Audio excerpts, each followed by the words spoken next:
ꯊꯥꯁꯤꯒꯤ ꯍꯧꯈꯤꯕ ꯇꯥꯡ 12ꯗꯒꯤ ꯅꯨꯃꯤꯠ ꯍꯨꯝꯅꯤ ꯆꯨꯞꯅ ꯆꯠꯊꯔꯛꯈꯤꯕ ꯎꯃꯨꯃꯤ ꯏꯁꯇꯦꯃꯥꯒꯤ ꯊꯧꯔꯝ ꯃꯤꯑꯣꯏ 40,000ꯔꯣꯝ ꯇꯤꯟꯗꯨꯅ ꯉꯁꯤ ꯂꯣꯏꯁꯤꯟꯈ꯭ꯔꯦ꯫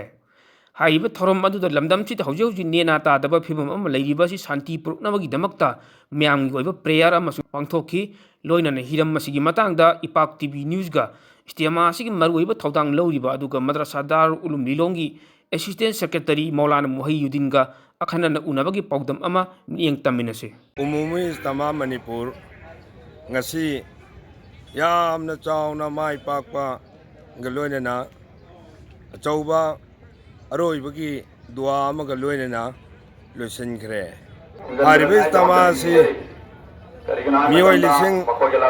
manga dagi tara amuk phoba tinbe yai haina khallaga sem saba hurakkhibani होनजरिबा मेहनत के साथी सिंगना मणिपुर की काजिन कोया थुंगना लेमिनरिबा इचिनिना पुनमकु उनरगा हारिबि इस्तमा सि माइ पाकननबगे दमक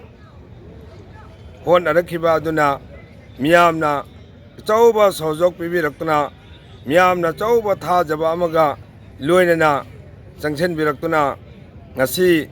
मियोइ लिसिंग हुम्फुतरागा मंगा मरफु मुक्तिंदुना अचौबा दुआ अमा तौमिनरगा इस्तमा असि लोइसिनखि इस्तमा असि अखोइ पुनमक नुंसी चानना लेमिननबा अखोइ पुनमक धर्म चेनबा मिसक अमा ओइननबा अखोइ पुनमक अफबगे माइकैदा कौसिनबा फत्तबगे थबुक थिंगबा फत्तबा हाइबा थबुक खुदिंगमक असि थादोकबा इसा इसाना थादोकपा ngamba अदुगुम्बा मिसक अमा ओइबा तंगाइ फदे हाइबगा लोइनना मदुगी दमकता अचौबा इस्तमा असि पांगथोकपनि मपानदगी लाखिबा मियोइ निपान ना टॉपिक कयादा यामना फजरबा टॉपिक थंबिखि इरमदम लेपाक असदा अवाबा अमसुंग अकी तुजुंगबा तंगदु लेतादबा पुंसी गी मोंगदा लेरिबा असिदगी कन्वीननबगे दमक अपुनबगी दुआ अमा तौरगा ngasi हारिबे इस्तमा से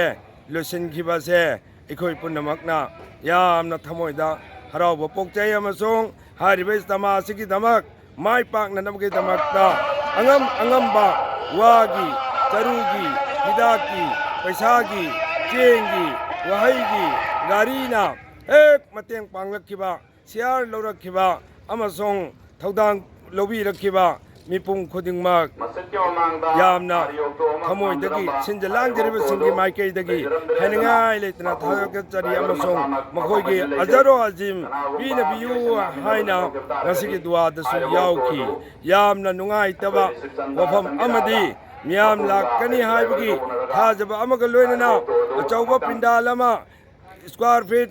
लाख अमगा लिसिंग यांखै पाक चौबा मांदोब अमा खंदुना सेम साजबा असिदा ngasiगी लाक्विरिबे मियांगी हिफम चंदबदगी अतोपा मफम कयादा हिपखिबा तनतना लैखिबा तनतना ngasiगी मांदोब खंदबा असुगुमदबा इंगलबा मतमदा मैदानदा हिपलगा खांगलगा अरोइबा दुआ फुबो यावमिनरगा हनखिबा सिमतंग मियामना ngakpinaba amasong मियामना वरौबिदनबगे दमक मियामदा हन्ना हन्ना appeal तौजरी।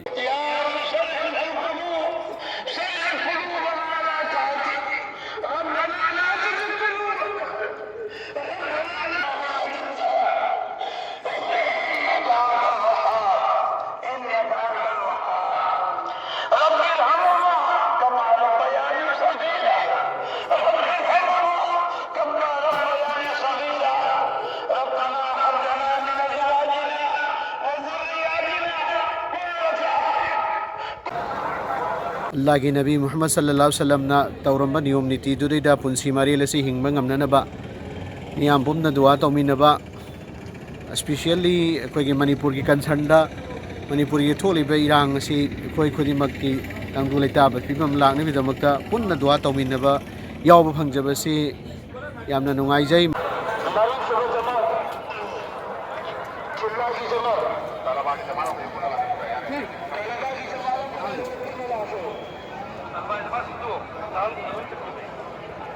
aduga dalbaji jama sinda sira musafa